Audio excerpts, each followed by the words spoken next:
दिल्ली सरकार और दिल्ली सरकार के मंत्री चूँकि बेहद होशियार हैं, चूँकि उनका जो लीडर है इन सब मामलों के बचने के लिए एक्सपर्ट है, हाई कोर्ट, सुप्रीम कोर्ट, हर तरह से अपने संसाधन, परंतु बच नहीं पा रहे चूँकि शराब की दलाली पे इतने प्रूफ हो गए हैं। ईडी ने आज चार्जशीट फाइल कर दी। ईडी को जो चार्जशीट फाइल करनी थी 6 तारीख से पहले फाइल करनी थी, परंतु उन्होंने 4 दिन पहले ही 2 दिसंबर को कर दी। अब उसमें जो आरोप है आपको बतला दे रहे हैं कि इनके साथ क्या है। संजय सिंह ने तमाम जगह घोटाले किए। एक तो 800 दुकानों को निजी तौर पर खोलने की अनुमति में ये मुख्य रूप से रहे, जिसमें काफ़ी लोग इनके हैं। नमस्कार, स्वागत है आपका। आप देख रहे हैं एसटीवी न्यूज और मैं रानी गुप्ता आपके साथ। ईडी जिस तरीके से शराब घोटाला मामले में एक के बाद एक एक्शन ले रही है, इससे संजय सिंह की जो मुश्किलें हैं वो थमने का नाम नहीं ले रही है। आपको बता दें कि ईडी ने राउज एवेन्यू कोर्ट में 60 पन्नों की सप्लीमेंट्री चार्जशीट दायर कर दी है। इस चार्जशीट में शराब घोटाला मामले में किस तरीके से संजय सिंह की जो भूमिका रही है उसको लेकर के बड़ा खुलासा किया गया है। बता दें कि इस चार्जशीट पर 4 दिसंबर को सुनवाई होनी है, लेकिन इससे पहले आखिर ईडी ने ये जो सप्लीमेंट्री चार्जशीट दायर की है, इससे कितनी ज्यादा भविष्य में संजय सिंह की जो मुश्किलें हैं वो बढ़ने वाली है। इस मामले को लेकर के चर्चा करने जा रहे हैं। हमारे साथ मौजूद है वरिष्ठ पत्रकार अजय जी। सर, स्वागत है आपका। जिस तरीके से देखने को मिल रहा है कि शराब घोटाला मामले में इस वक्त अगर बात हम मनीष सिसोदिया की करें या फिर संजय सिंह की करें, ये लोगों की गिरफ्तारी तो हो चुकी है लेकिन अभी भी जमानत नहीं मिल पा रही है। ऐसे में अब ईडी ने सप्लीमेंट्री चार्जशीट दायर कर दी है। 60 पन्नों की ये चार्जशीट है। ऐसे में आपका आंकलन क्या कहता है कि इस चार्जशीट में क्या क्या जो एंगल है वो ईडी के द्वारा रखे गए होंगे? देखिए, ऐसा है कि लोकपाल बिल नशाबंदी के रोकने के लिए दिल्ली और पंजाब में दूसरे घोटालों से बिल्कुल मुक्त करने के लिए आपका गठन हुआ था। आप सरकार आई और उल्टा नशाबंदी की जगह नशाखोरी और बढ़ा दी। शराब में ज़बरदस्त घोटाले हुए, घोटाले दर घोटाले हुए।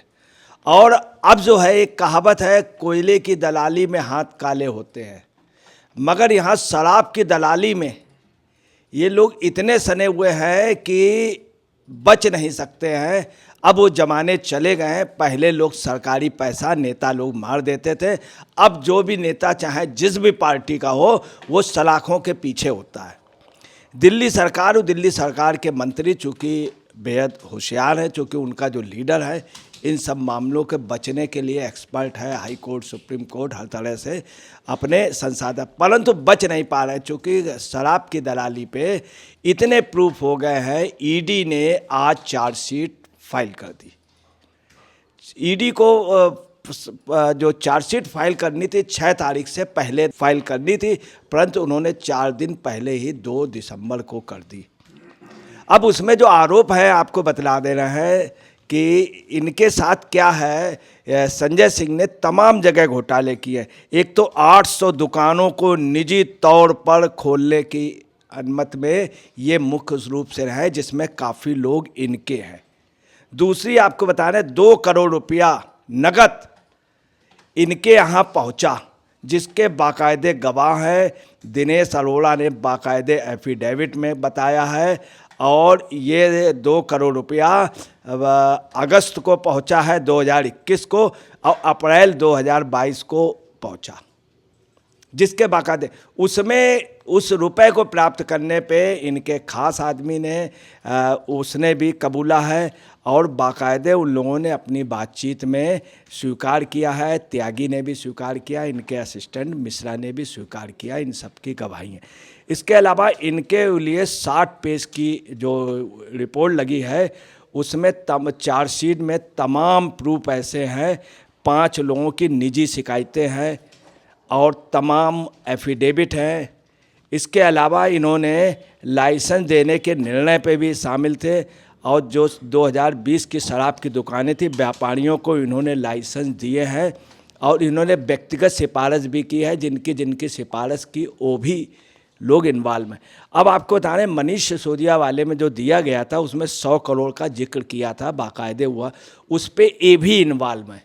अब क्या है कि मनीष, इन सबको मिलाने वाले कौन थे? संजय सिंह थे। किनसे मिलाने वाले थे? केजरीवाल से और मनीष सिसोदिया जी से। इसमें पिन पिक्चर जो है सबसे मेन आदमी, मैं आपको बता रहा हूँ, आज जो चार्जशीट है ये आपके लिए काला इतिहास होगी, आपकी ताबूत में आखिरी कील होगी। तमाम ऐसे प्रूफ हैं जिसमें संजय सिंह बचने का कोई सवाल ही नहीं उठता है। और ये एविडेंस, मतलब ऐसा नहीं कि ईडी ने अपनी ओर से कर दी, ये लोगों ने बाकायदे एफिडेविट इसके पहले शिकायतें की, लोगों ने सचिव के साथ विजिलेंस के अफसर ने, तमाम लोगों ने सरकार के उस पर कि इनको हिदायत दी।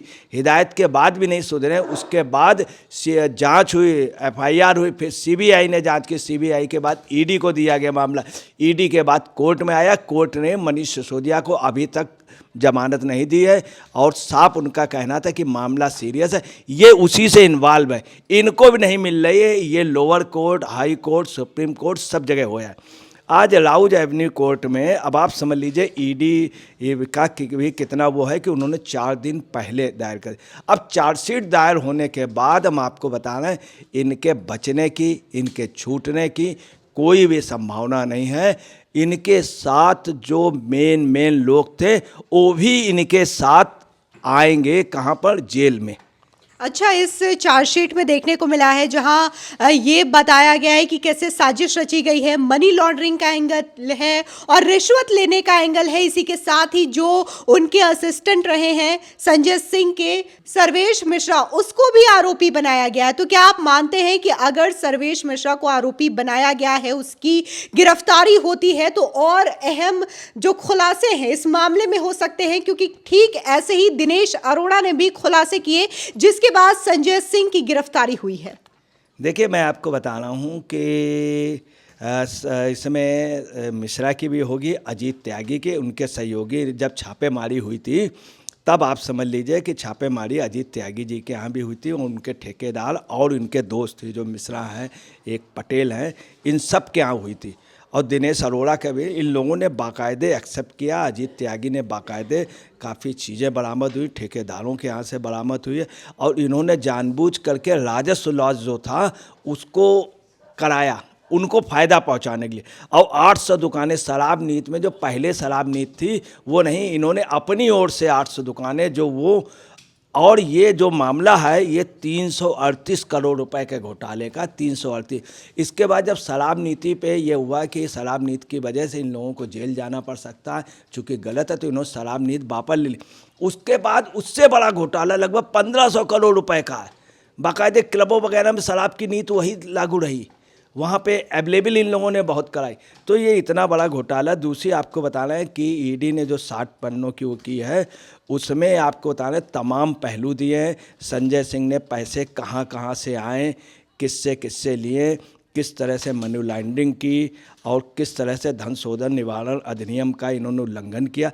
4 अक्टूबर को इनको अरेस्ट किया गया था और अरेस्ट इसलिए किया गया चूँकि ये एक तो कुछ बताने के तैयार नहीं थे, इनके ऊपर इतने मामले थे और इतने ज़्यादा कि इनको छोड़ा भी नहीं जा सकता था, इतने संगीन आरोप थे इन पर।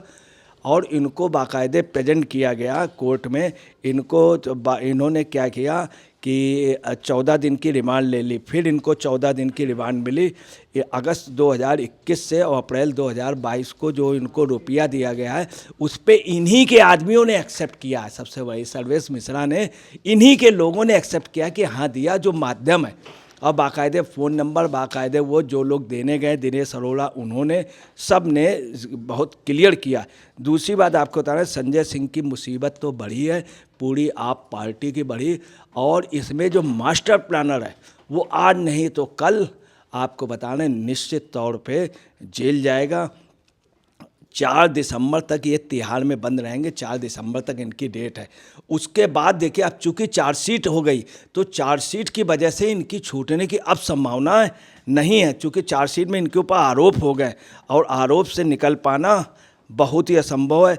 दूसरी आपको बता दें, प्रिवेंशन ऑफ मनी लॉन्ड्रिंग में ये राउज एवेन्यू कोर्ट में आज जो रिपोर्ट दी गई उसमें एक पूरक आरोप पत्र दिया गया है, जिसमें 5 शिकायतें जो पहले दर्ज उसको भी इंक्लूड कर दिया, तो 5 वो हो गई और 60 पेज के इनके आरोप और इनकी न्यायिक हिरासत जो है आप देखिएगा फिर बढ़ जाएगी। पहले 10 नवंबर को थी तो 14 दिन बढ़ गई थी, 14 दिन बढ़ करके हो गई थी 24 नवंबर से फिर हो गई अब 6 दिसंबर तक इनको वो करना था फाइल, मगर उसके पहले ही हो गया।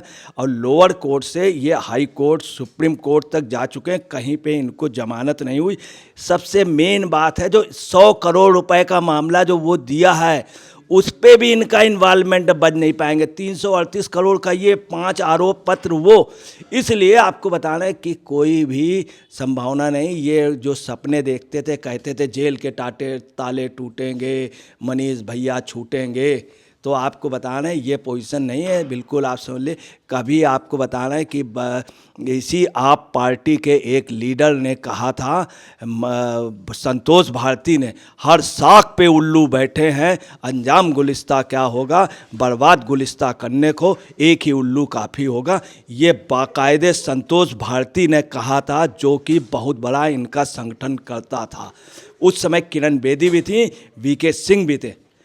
तो ये जो कहा था, ऐसा लगता है कि वास्तव में इस पार्टी को जो वसूलों से था ये गिनीज बुक में लिखी जाएगी। इतना करप्शन दुनिया में किसी ने नहीं किया था, इन्होंने रिकॉर्ड बनाया।